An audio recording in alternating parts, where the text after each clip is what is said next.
Angel Reese might be ducking more than a back injury excuse. She could be dodging accountability itself. 3 games in 3 weeks, each ending in blowout fashion, and the Chicago Sky have looked more like a rec league squad than a professional franchise. Since June, they've been spiraling with no real answers, no adjustments, no urgency. And yet, every time fans ask what's happening, the Sky repeat the same vague phrase, day to day. No medical updates, no official reports, nothing resembling transparency. Just silence, frustration, and a growing cloud of suspicion that the so-called injury is more of a smokescreen than a setback. I think Angel Reese, and I'm say this with my chest out, I think she's quit on the Chicago Sky. She's been claiming a back injury basically since the All-Star break. There's no details. Every day we hear that Angel Reese is day to day. And every week there's no update on what she's struggling with, what she's doing. There's nothing. There's no information about Angel Reese.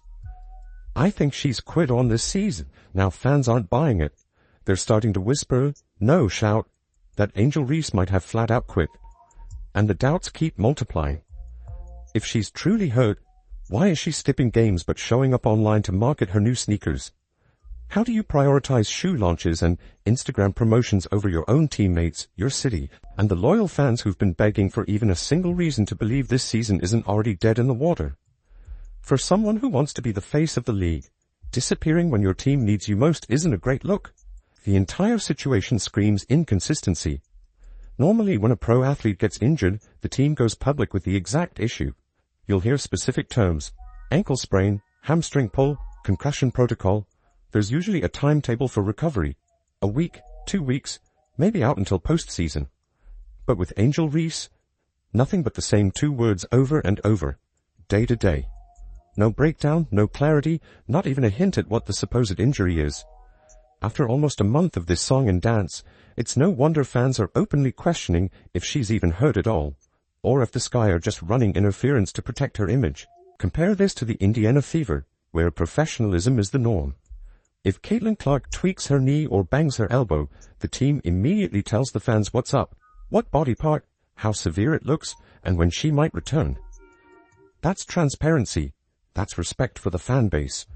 You don't leave your supporters in the dark because transparency builds trust. And trust is exactly what the Sky are losing by shrouding Reese's absence in mystery. Instead of calming fans, Chicago's secrecy has only created chaos. Every week of silence makes the situation look worse. And when you check the hard numbers, the mystery deepens. In the last 3 weeks, Reese has played just 3 games. That's it. A day-to-day injury is supposed to mean you're right on the edge of returning, not sitting out 80% of the schedule. That looks a lot more like indefinitely out, no matter how the Sky try to spin it. And when a franchise doesn't tell the truth, fans start filling in the blanks themselves, with theories way harsher than the reality might have been. That's when things get sticky. Some fans suspect this isn't just about basketball. Maybe the Sky are covering for her. Maybe Reese doesn't want the real reason to come out. The head coach hasn't helped either, trotting out the same day-to-day line in every press conference like a broken record. Even ESPN has already suggested she's probably done for the season. And when that narrative, done for the year, is placed side by side with the team's official day-to-day stance, it doesn't just look sloppy.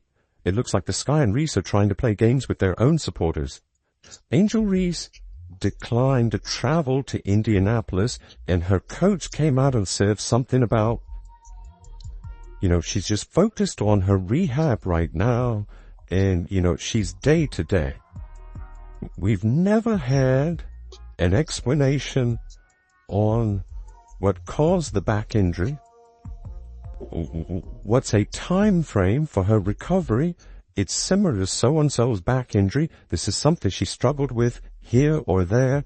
All we've heard is day to day, and Angel Reese has disappeared. So here's the question every fan is asking.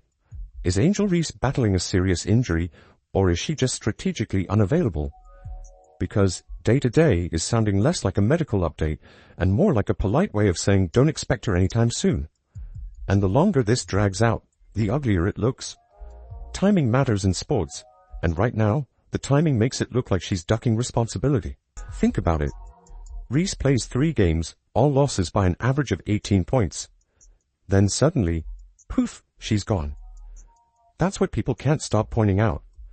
If you're going to miss time, it usually happens after a big performance or after a freak accident. But when you're on the floor and your team is still getting torched every night, disappearing afterward just feels like an escape hatch. She knew she identified once they lost Van der Sloot, their point guard, early in the year. Once they started getting their brains beat in, hey, we're not going to win anything this year. I'm not putting these L's on my resume. I'm going to have an excuse for the Chicago Sky potentially coming in with the worst or second worst record in the WNBA. These losses will not be on my resume. The truth is, the Chicago Sky are sitting at a miserable 8-24 record, and they were mathematically eliminated from playoff contention back in June. Brutal doesn't even begin to describe it. And for Reese, stepping away right now doesn't look like leadership. It looks like she's protecting her own brand instead of battling through the storm with her teammates. You can't ignore the optics. The Sky are sinking, the season's already over, and the losses pile higher every week. Each game Reese misses makes it easier to believe she doesn't want to be associated with the collapse. Fans are even saying she's avoiding being remembered as part of one of the worst teams in the league. So instead, Reese sits, slaps on the day-to-day label, and makes sure her name isn't attached to those ugly box scores. But here's where that theory cracks. When she did play, nothing changed. The team still got blown out, still looked lost, still stumbled to the final buzzer. If she truly wanted to prove her value, staying on the floor during the collapse was her chance to rise above the mess. Instead, her absence has only strengthened her critics' argument that she didn't want any part of the wreckage, that she'd rather protect her image off the court than fight for her team on it. From another angle, maybe Angel Reese doesn't even want to play right now because the WNBA itself has been sputtering. Ratings are slipping, the buzz that felt unstoppable a few weeks ago has already cooled, and the league's momentum has stalled. Stepping away allows Reese to avoid shouldering any of that blame. By staying on the sideline, the narrative isn't tied to her missed shots or empty box scores. It stays centered on her brand moves, her sneaker launch, and her off-court headlines. For someone carefully crafting an image, that's a convenient escape hatch. Look at her actions. While sidelined, Reese still made the trip to Indiana. Not to suit up for her team, not to go head-to-head with Caitlin Clark, but to push her Reebok sneakers. She even had the audacity to drop that infamous line about taking over Caitlin Clark's trap, a marketing stunt staged right in Clark's backyard. Then, a few weeks later, she's all over social media rolling out her Reebok shoe release, hyping the September launch like it's the second coming of Jordan Brand. And her hilarious reaction, claiming her kicks will one day be like Michael Jordan's. And sure, she was smiling, shaking hands, selling shoes, and making headlines. But when it came time to suit up against the Fever, she was nowhere to be found. You don't get told no. Like, you're gonna get the yeses, you're gonna get more yeses than no's, and just being able to know that, so I'm excited for that. I know that's gonna come soon. That kind of decision exposes exactly where her priorities are. You can't sell yourself as the face of the league if you're dodging games that fans bought tickets to see. The optics get worse when you remember she magically returned to the lineup only when her grandmother showed up in the stands. Funny how the back suddenly healed just in time for a family photo op. The irony couldn't be louder if it were broadcast on a megaphone.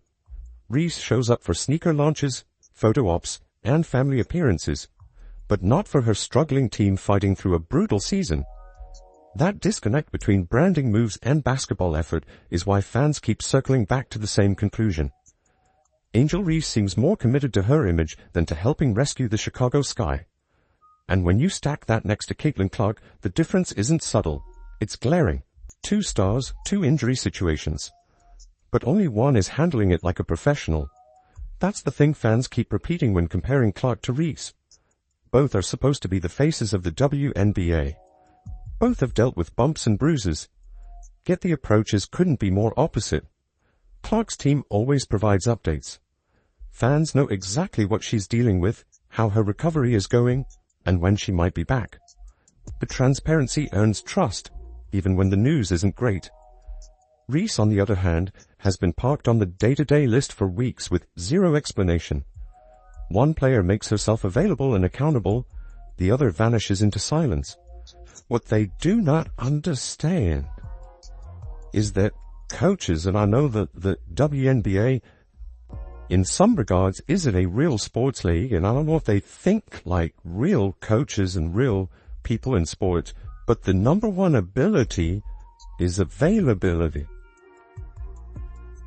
If you're not available, you have no value. And here's what really stands out. Even while fighting through her own aches, Caitlin Clark still finds ways to show up for her fan base. She'll be courtside, signing autographs, greeting kids, or giving interviews, making it clear that she values the people who keep the league alive.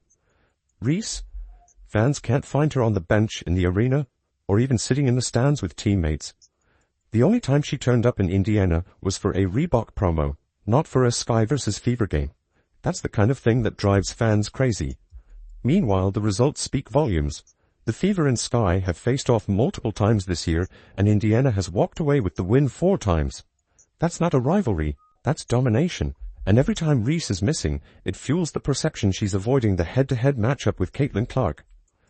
Fans aren't dumb, they see the pattern. One star is grinding through the season, taking hits, and still competing. The other disappears whenever the spotlight might get uncomfortable. Perception is everything in sports. Right now, Caitlin Clark is viewed as the dedicated fighter who refuses to quit, even while battered. Reese, on the other hand, is building the reputation of being checked out, disinterested, or worse, someone who quit on her team. And the longer she stays away from games, the faster that image spreads. That's a dangerous place to be because it doesn't just affect her reputation, it drags down the entire league. Ratings are already sliding, and missing stars only make it worse. Fans tune in for marquee names, not for mystery absences. When Reese skips games, the WNBA loses another reason for casual viewers to stay invested. Folks, yet again, the Indiana Fever faced the Chicago Sky, and yet again, we whoop that. Oh boy, 92-70, it was a whole party. It doesn't help that the media has started to cement a stock narrative. Caitlin Clark's injury is real. Angel Reese's is not. That line has been repeated so often, it's become the default talking point. Whether fair or not, it sticks. Clark is the fighter, Reese is the faker. That's the story that fans hear. And once a narrative like that settles in, it's almost impossible to shake. Fans are connecting the dots. Reese's prolonged absence, the Sky's collapse, the league's ratings dip, all pointing to the same conclusion. Her mysterious injury isn't just hurting Chicago's box scores, it's eroding the trust fans place in the WNBA itself. Every day she stays day-to-day with no answers, the league looks more unserious, like it can't get its stars on the floor or keep its messaging straight. And in a sport where trust and transparency are everything, that's fatal. So here's the big question. Is Angel Reese really hurt, or is she just dodging accountability to protect her brand?